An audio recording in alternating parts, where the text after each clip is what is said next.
কি গো, তুমি যে বলে দীপাকে ডাকতে যাবে, এখানে বসে আছো যে? অনেক বড় ভুল করে ফেলেছি আমি। আমার মনে হয় আমি আমার ছেলেটার জীবন নষ্ট করে ফেললাম। কি হয়েছে? আরো তুমি বন্ধুর মেয়ে করো। আজকে যা কিছু হয়েছে তোমার জন্য হয়েছে। এ কোন মেয়েকে আমি আমার ঘরে বউ করে তুললাম? দীপা তোমাকে কিছু বলেছে? হ্যাঁ, বলেছে। আর আজকেই আমি ওর আসল রূপ দেখলাম। আমরা যেমনটা ওকে মনে করেছিলাম, ও মোটেও তেমন নয়। ও সোজা আমার মুখের উপরে বলছে ও এতদিন নাটক করছিল। ও আমার ছেলেকে হাতের মুঠোয় করতে চায়। ও নাকি আমার ছেলেকে হাতের মুঠোয় করে নিজের সব ইচ্ছে পূরণ করবে। এইসব দীপা বলেছে? আমি তো আমার কানকেই বিশ্বাস করতে পারছি না। অরুণ তো আমাকে নিজেই বলেছিল দীপা খুব শান্ত স্বভাবের মেয়ে, ও নিজের ইচ্ছে কিচ্ছু করে না। ওর বাবা মা যা বলে ও সেটাই মেনে চলে। নিজের ঘরের উচ্ছৃঙ্খল মেয়েকে আমাদের ঘাড়ে চাপানোর জন্য তোমার বন্ধু মিথ্যে কথা বলেছে। কি হয়েছে মা, এত চেঁচাচ্ছ কেন? বাইরে থেকে তোমার গলা শোনা যাচ্ছে। চেঁচাচ্ছি কি আর সাধে? আমি যে তোর সঙ্গে অনেক বড় অন্যায় করে ফেলেছি। দীপার সঙ্গে তোর বিয়ে দিয়ে আমি মোটেও ঠিক করিনি। ও তোর জীবনটাকে নষ্ট করে দেবে। কি বলেছেন উনি? তুই যত তাড়াতাড়ি সম্ভব এখান থেকে ফ্ল্যাটে চলে যা। তোকে কোথাও ঘুরতে যেতে হবে না।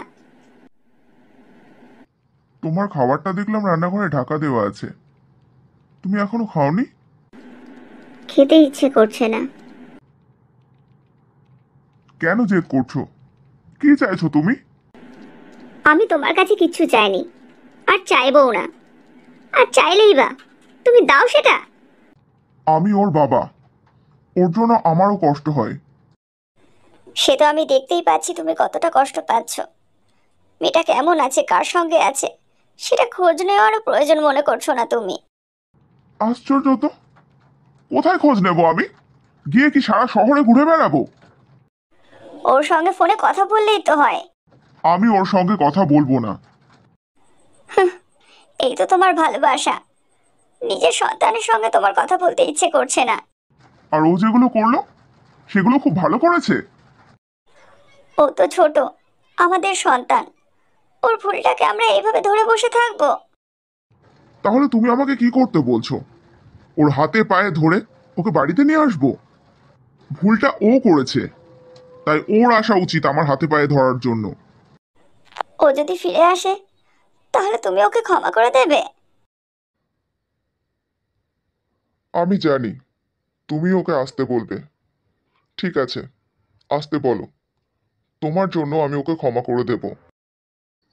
মাকে কি এমন বলেছেন যে মা এত রেগে আছে? মায়ের চোখের জল আমি দেখেছি। মা রেগে নেই। মা আমার ব্যবহারে খুব কষ্ট পেয়েছে। আমি কখনো ভাবতে পারিনি আমার জন্য কেউ এতটা কষ্ট পাবে।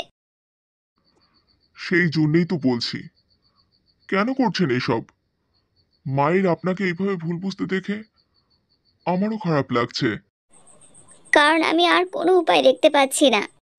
মা আমাকে যেইভাবে ভালোবাসে সেইভাবেই যদি ভালোবাসতে থাকে তাহলে মা কখনোই আপনার থেকে আমাকে আলাদা হতে দেবে না। আমার নিজেকে খুব হেল্পলেস লাগছে। ভুল হচ্ছে দেখেও আমি কিচ্ছু করতে পারছি না। মা আমাকে ফ্ল্যাটে ফিরে যেতে বলেছে। ঘুরতে যাওয়াটা অলমোস্ট ক্যান্সেল করে দিয়েছেন আপনি। ক্যান্সেল করার জন্যই তো এত নাটক করতে হলো। আপনি দিদির কাছে ফিরে যান, এই দিকটা আমি সামলে নেব। আপনাকে একা এইসবের মধ্যে রেখে আমি চলে যাব? আপনাকে প্রথমেই আমি বলেছিলাম আমার আপনার সাহায্য লাগবে। যে আগুন আমি লাগিয়েছি সেই আগুনে আপনাকে ঘি ঢালতেই হবে, নইলে আমার পুরো প্ল্যানটাই নষ্ট হয়ে যাবে। আপনাকে মা ভুল ভাবছে দেখে সত্যি আমার খুব খারাপ লাগছে। সেই জন্যই তো আপনাকে এখান থেকে চলে যেতে বলছি, নইলে আপনাকে দেখেও মা সন্দেহ করতে পারে।